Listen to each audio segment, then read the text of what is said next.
E aí, né, turma HDW01, no nosso último conteúdo online, começamos a abordar um tema muito top, os processadores. E aí, nessa abordagem, entramos nas especificações. Por quê? Porque nossa intenção é, no futuro, termos conhecimento para poder escolher um bom processador para uma placa que você venha a comprar. Então, a placa-mãe morreu, vou comprar uma placa-mãe nova. Ok. Pega X processador, Y e Z processador. Professor, qual eu vou escolher? Então, iniciamos um conteúdo onde estamos abordando as especificações. Então, iniciou no parte 1 e entramos agora no parte 2. Pega o material de vocês, abre da página 56 até a 59, que é sobre processadores, e vamos continuar estudando as especificações. E aí vocês dão andamento desse material, turma. Vamos lá, conto com vocês. E aqui dentro eu já faço uma revisão rápida, um aquecimento e é nós na fita. Vamos lá, vamos estudar. No nosso último conteúdo, nós falamos sobre o que é a CPU. É a sigla em inglês para Unidade Central de Processamento. É o componente do computador que concentra todas as principais operações e que permite o seu PC, celular, tablet ou videogame a funcionar. Não é exagero a gente dizer que ele é o cérebro desses dispositivos, esse rapazinho que vocês estão vendo. Nós também vimos que a estrutura básica do processador ela é dividida em três partes: a ULA, que é a unidade de lógica aritmética, e a UC, que é a unidade de controle, e os registradores. Nós também vimos no nosso último conteúdo sobre a soquete, que é o local onde a gente faz o encaixe do processador. Vimos particularidades importantes na hora de fazer o encaixe, que não é você pega o processador e coloca do qualquer jeito, ou quando sua placa-mãe morre, você vai fazer a troca, que tipos de cuidados você deve ter. Então, abordamos sobre o processador, sobre a soquete. E também vimos sobre o clock, que é a velocidade com que as informações são transmitidas. Isso é chamado de clock. É a velocidade com que as informações elas são trabalhadas no processador. E ela é dada, ou seja, ela é medida em hertz. E vem sempre expressa no modelo do processador. Exemplo, aqui fala que esse é um processador Core Intel i7 de 4.2 GHz. E aí você vai analisar, isso é bom, professor? É. Sabe o que significa dizer, turma? Que esse processador trabalha com 4 bilhões e 200 milhões de instruções a cada segundo, ou ciclo por segundo. Então, isso aqui era a referência na hora de comprar um processador antigamente. Quanto maior o clock, melhor era. Hoje existem mais outros fatores. E que fatores são esses? Nós vimos que a memória cache também é outro fator importante. Porque o que é a memória cache? Ela consiste em uma pequena quantidade de memória SRAM embutida no processador. Quando essa memória ela precisa ler dados na memória RAM, um circuitozinho especial chamado de controlador de cache transfere blocos de dados muito utilizados na RAM para cache. Ou seja, ele acaba fazendo o meio campo ali entre a cache, entre processador e memória RAM. Então isso faz com que se trabalhe, agilize o tráfego de informações. E vimos que o processador ele tem dois tipos de cache: a cache nível 1 e a cache nível 2. E vale ressaltar que existem modelos que até têm a cache L3. Mas se vocês, turma, já olharam um computador aberto, vão poder ter reparado que sobre o processador há um dispositivo de metal chamado dissipador, que muitas vezes é acompanhado de uma espécie de ventilador que nós chamamos de cooler. Estes dispositivos são utilizados para amenizar o intenso calor gerado pela potência, isso é, pelo trabalho do processador. E esse aspecto, se não for controlado, o computador pode apresentar instabilidade e até mesmo sofrer danos, para vocês terem ideia. E acontece que cada modelo de processador possui níveis diferentes de potência, principalmente porque essa característica ela está ligada diretamente ao consumo de energia. Pelo menos teoricamente, quanto mais eletricidade for utilizada, maior será o calor resultante. Ou seja, o que é isso que nós estamos vendo? O TDP. O que é o TDP? É a energia térmica do projeto. Trata-se de uma medida dada em watts que foi criada para indicar estimativas de níveis máximos de energia que um processador pode requerer e, portanto, dissipar em forma de calor. Assim, o usuário consegue saber quanto determinada CPU exige em relação à potência e fabricantes podem produzir coolers, dissipadores e outros equipamentos de refrigeração adequados a esse chip. Claro, quanto menor o TDP de um processador, turma, melhor. Então, um item que nós vamos observar é quanto menor o TDP, menor o consumo para a gente. Então, é um item que nós vamos estar observando. Quanto menor o TDP de um processador, melhor. Quanto mais alto, quer dizer que ele requer mais energia, ele esquenta mais, ok? Um outro item bacaninha para a gente ver são a questão dos processadores de 32 bits e 64. Hoje a maioria dos novos equipamentos vendidos usam uma arquitetura de processador de 64. Mas há alguns anos vocês encontravam muito processadores de 32 bits. E qual é a particularidade em ele ser 32 bits? É porque ele só consegue aproveitar no máximo 4 GB de RAM.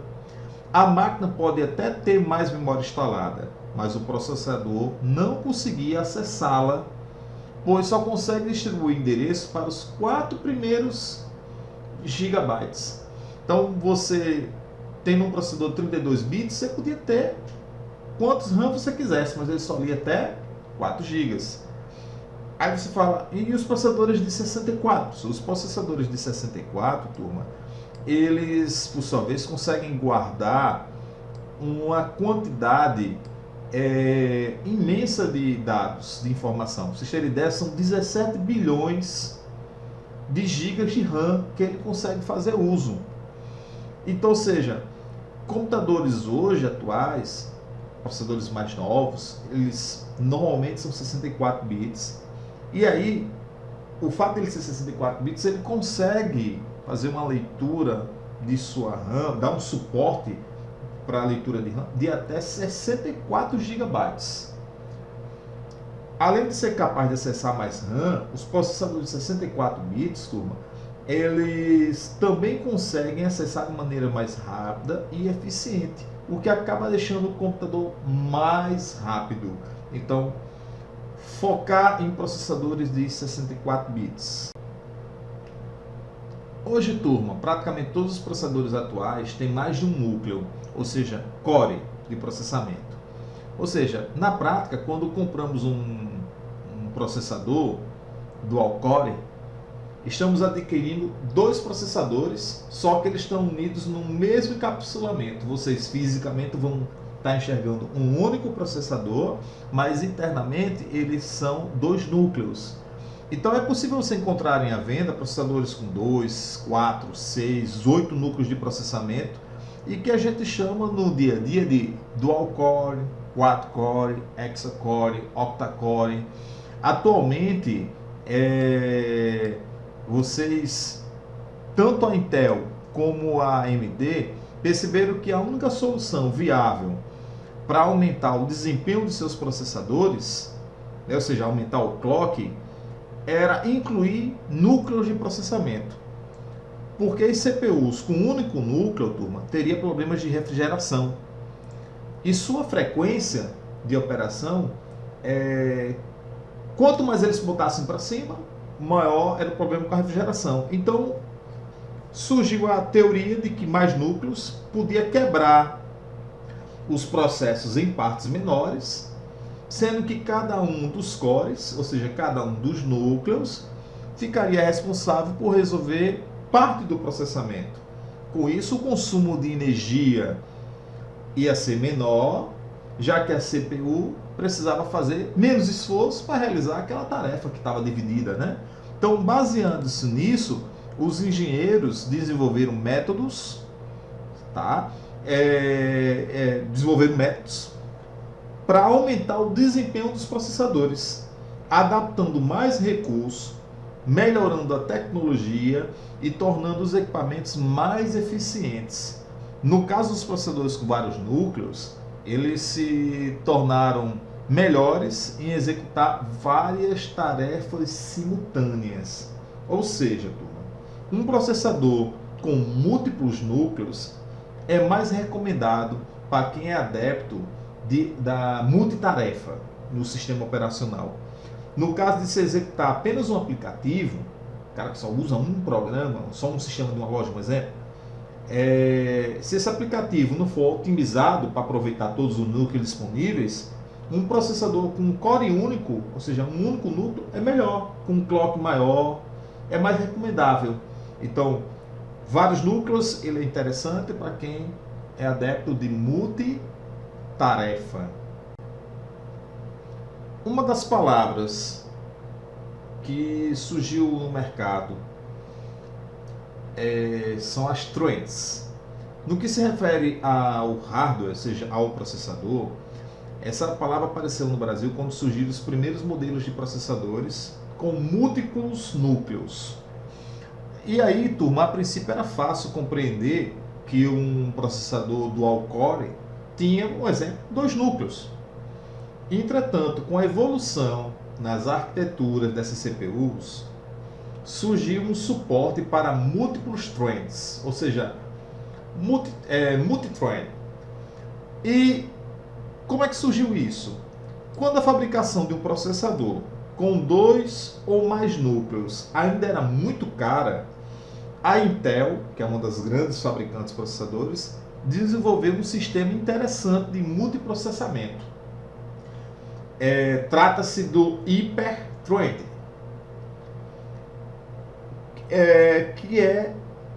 que o processador ele possui apenas um núcleo físico, mas o sistema operacional que você estiver usando consegue enxergar 2 núcleos. Olha que interessante, você tem um físico só, mas o sistema operacional consegue enxergar 2. É como se o mesmo núcleo pudesse fazer 2 coisas ao mesmo tempo. Desse modo, a execução de várias tarefas simultâneas tornou-se mais eficiente, turma. E quem é o responsável por gerenciar esses recursos é o sistema operacional, que envia 2 processos ao mesmo tempo ao processador e, portanto, o sistema operacional precisa ser compatível com os processadores de núcleos múltiplos e também com essa tecnologia, né, HT, né, que é o Hyper-Thread. Então, essa é a ideia da thread. O termo define as linhas de execução que o processador encara e desempenha. Vou dar um exemplo a vocês. Deixa eu passar aqui para o próximo slide. Chegamos a um ponto que é bem interessante.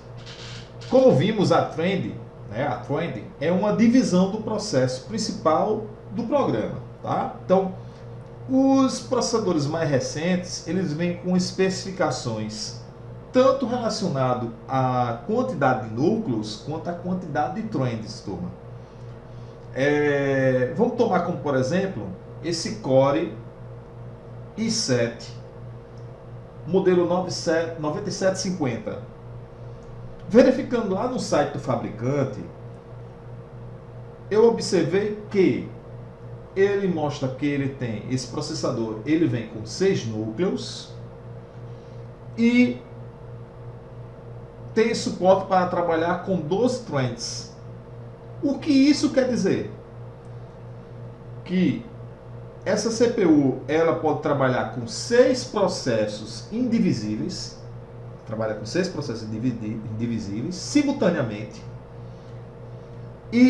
ou seja, cada um no seu núcleo, e com até 12 linhas de execução, que a gente chama de threads, as quais podem ou não ser do mesmo processo. Então ele tem 6 processos indivisíveis, cada um no seu núcleo, e 12 linhas de execução com as quais ele pode ou não ser do mesmo processo. Ou seja, a chance de aumento na eficiência é grande, pois tendo suporte para trabalhar com múltiplas threads, é mais provável que a CPU execute mais programas ao mesmo tempo.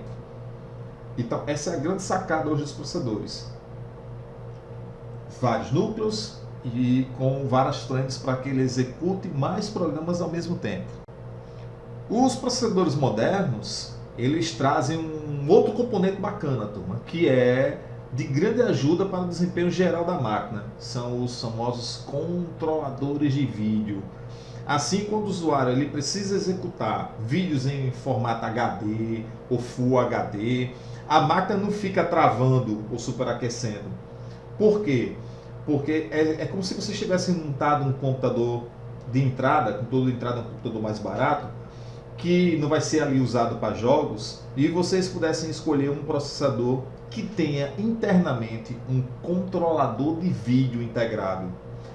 Ele melhora o processamento das animações do sistema, roda com fluidez vídeos de alta resolução do YouTube ou do seu próprio HD. Ou seja, turma, o processador cuida tanto das tarefas comuns quanto gráficas. Outra grande sacada da empresa, a AMD, que a AMD foi a pioneira em lançar os primeiros processadores com a APU dentro do processador. E o que é a APU, professor? A unidade de processamento acelerado, né? Exatamente com a parte gráfica. A grande sacada da AMD foi fazer com que essas placas de vídeo dentro do processador, elas trabalhem conjuntamente com as placas de vídeo externas, se você chegar a colocar. E assim conseguir um desempenho combinado muito maior do que um Crossfire híbrido, mas não sacrificando o investimento que você fez em relação à APU de alto desempenho. Então, hoje, muita gente procura processadores que venham com uma integração com vídeo para melhorar os desempenhos, ou seja, com uma GPU instalada, um acelerador gráfico. Outro tópico bacana em se observar na hora de adquirir um processador atual, turma. E aí, minha turma HDW01, espero que vocês tenham gostado do material sobre processadores. Abordamos tópicos muito bacanas. E aí, no nosso próximo conteúdo, vamos falar sobre os processadores da AMD e da Intel, que são os dois grandes fabricantes hoje nesse segmento. Eles brigam, é um embate quase que religioso entre as duas empresas, mas que ambos oferecem soluções tanto para equipamentos de entrada no mercado como para usuários avançados. Então vamos conhecer, baseado nas especificações estudadas, quais são esses processadores. Então conto com vocês no nosso próximo material. Continue estudando, estou gostando de ver, vocês estão chegando junto, estão tirando dúvidas. Isso está me estimulando a preparar sempre cada vez mais materiais caprichados. Bom, tem uma missão para vocês, como de praxe, que vocês façam o seguinte. Vocês vão fazer essa atividadezinha, responder do A ao D, observando lá as páginas do livro, também podem fazer baseado nesse material. Veja, eu pergunto para vocês, o que é um processador dual core ou quad core? Molezinha, né? Vocês vão responder para mim essas perguntas e vão enviar para os e-mails listados abaixo. Não esquece, turma. Continua estudando, tirando dúvidas e tamo junto. É nós na fita.